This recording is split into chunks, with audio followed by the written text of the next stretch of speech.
ਇੱਥੋਂ ਤੁਸੀਂ ਹੁਸ਼ਿਆਰਪੁਰ ਸ਼ਹਿਰ 'ਚ ਜਾਓ ਤੇ ਤੁਸੀਂ ਆਪਣੇ ਪਿੰਡ ਪਹੁੰਚ ਸਕਦੇ ਆ।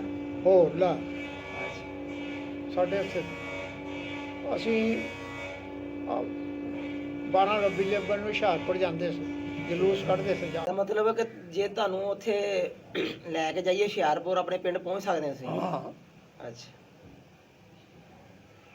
ਸਾਡੇ ਪਿੰਡੋਂ ਹੁਸ਼ਿਆਰਪੁਰ ਨੂੰ ਹੁਣ ਦੱਸਿਆ ਨਾ ਕਿ ਪੁੰਗੇ ਸੇ ਤੇ ਚੱਕ ਥੋੜਾ ਜਿਹਾ ਦੁਆਂ ਦਾ ਰੌਲਾਂ ਦਾ ਹਾਂਜੀ ਉਹ ਬਕਾਇਦਾ ਇਹ ਜਿੱਦਾਂ ਸਾਡੇ ਜਰਨੈਲੀ ਆ ਨਾ ਉਹ ਜਰਨੈਲੀ ਸੀ।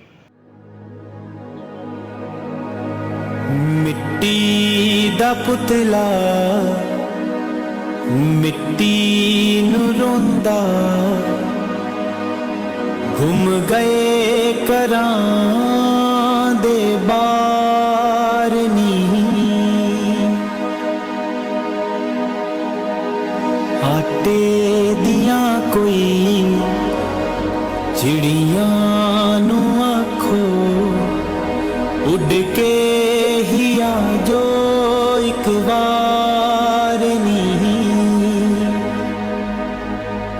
ਮਿੱਟੀ ਦਾ ਪੁਤਲਾ ਮਿੱਟੀ ਨੂੰ ਰੋਂਦਾ ਗੁੰਮ ਗਏ ਕਰਾਂ ਦੇ ਬਾਰ ਨੀ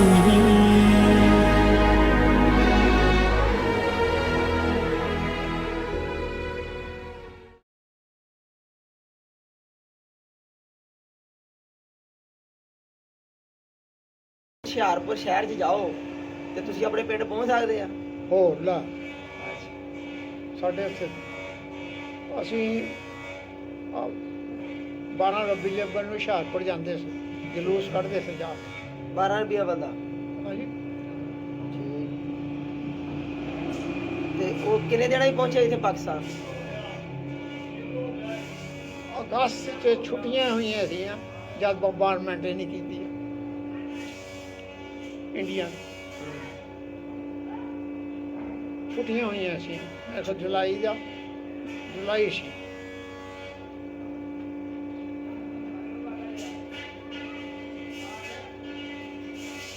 ਤੇ ਮਾਂ ਪਿਓ ਇੱਥੇ ਆਣ ਕੇ ਫੋਤ ਹੋਇਆ? ਹਾਂ ਅੱਛਾ। ਕੋਈ ਨੁਕਸਾਨ ਜਾਨੀ ਨੁਕਸਾਨ ਤਾਂ ਨਹੀਂ ਹੋਇਆ ਤੁਹਾਡਾ ਕਾਫਲੇ ਨੂੰ? ਨਹੀਂ ਅਮਾ ਮਾਂ ਦੇ ਨਾਲ ਹੀ ਆ ਗਏ? ਬਿਲਕੁਲ ਮਨੋ ਮਾਰ ਜਿਹੜੇ ਉੱਥੇ ਰਹੇ ਆ ਉਹੀ ਤਕਲੀਫ ਰਹੀ ਹੈ।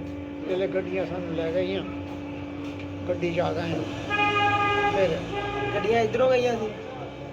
ਨਹੀਂ ਰੇਲ ਗਾੜੀ ਅੱਛਾ, ਰੇਲ ਗੱਡੀ ਦੇ ਵਿੱਚ। ਉਹ ਨਹੀਂ ਸਾਡੀਆਂ ਹੋਣਗੀਆਂ ਜਾਂ ਉਹਨਾਂ ਦੀਆਂ ਹੋਈਆਂ ਤਾਂ ਹੁਕੂਮਤ ਦਾ ਪਤਾ ਨਹੀਂ। ਕਿੰਨੇ ਦਿਨਾਂ ਬਾਅਦ ਆਏ ਸੀ? ਉਸੇ ਟਾਈਮ ਹੀ ਆ ਗਏ ਸੀ ਜਾਂ 2-3 ਮਹੀਨਿਆਂ ਬਾਅਦ ਆਏ? ਅਸੀਂ 2-3 ਮਹੀਨੇ ਤਾਂ ਨਹੀਂ, 1.5 ਮਹੀਨਾ ਲੱਗੇ ਗਿਆ। ਹਲਵਾ ਕੈਂਪ 'ਚ ਰਹੇ ਅਸੀਂ ਪਿੰਡ ਕਾਫੀ ਚਿਰ, ਫਿਰ ਉੱਥੇ ਕਾਫੀ ਚਿਰ ਰਹੇ।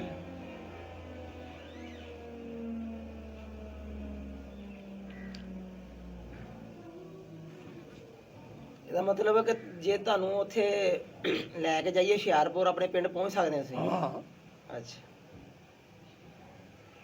ਸਾਡੇ ਪਿੰਡੋਂ ਹੁਸ਼ਿਆਰਪੁਰ ਨੂੰ ਹੁਣ ਦੱਸਿਆ ਨਾ ਕਿ ਪੁੰਗੇ ਸੇ ਤੇ ਚੱਕ ਥੋੜਾ ਜਿਹਾ ਦੁਆਂ ਦਾ ਰੌਲਾਂ ਦਾ ਹਾਂਜੀ ਉਹ ਬਕਾਇਦਾ ਇਹ ਜਿੱਦਾਂ ਸਾਡੇ ਜਰਨੈਲੀ ਆ ਨਾ ਉਹ ਜਰਨੈਲੀ ਸੀ।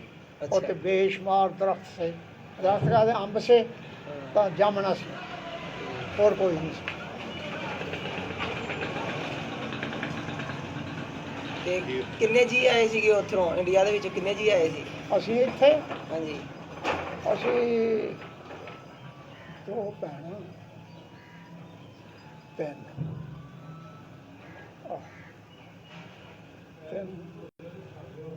ਮਨੀਰ ਵੀ ਸਭ 4 5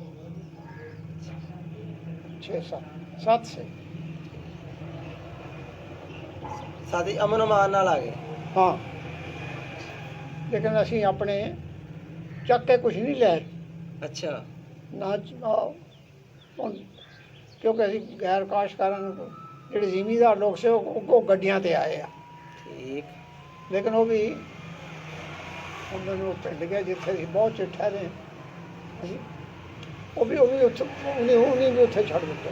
ਅੱਛਾ ਗੱਡੇ ਗੁੱਡੇ ਵੀ ਬਹੁਤ ਵੀ ਤੇ ਉੱਥੇ ਆਪਣੀ ਕਿੰਨੀ ਕੁ ਘਰ ਕਿੰਨੀ ਕੁ ਜ਼ਿਆਦਾ ਸੀ ਕੀ ਕੋਈ ਸਮਾਨ ਸਮੂਨ ਮਾਲ ਡੰਗਰ ਹੈ ਸੀ ਆਪਣਾ? ਹਾਂ ਇੱਕ ਮੱਝ ਸੀ ਇੱਕ ਬੈਲ ਸੀ। ਠੀਕ। ਤੇ ਅੱਬਾ ਜੀ ਕੀ ਕੰਮ ਕਰਦੇ ਹੁੰਦੇ ਸੀ? ਆਪਣਾ ਕੋਲੂ ਦਾ। ਅੱਛਾ ਕੋਲੂ ਦਾ। ਬਾਕੀ ਅੰਬਾਂ ਦੇ ਮੌਸਮ ਅੰਬ ਹੀ ਖਰੀਦਦੇ ਸੀ। ਠੀਕ ਵਪਾਰ ਕਰਦੇ ਸੀ ਮਤਲਬ? ਹਾਂ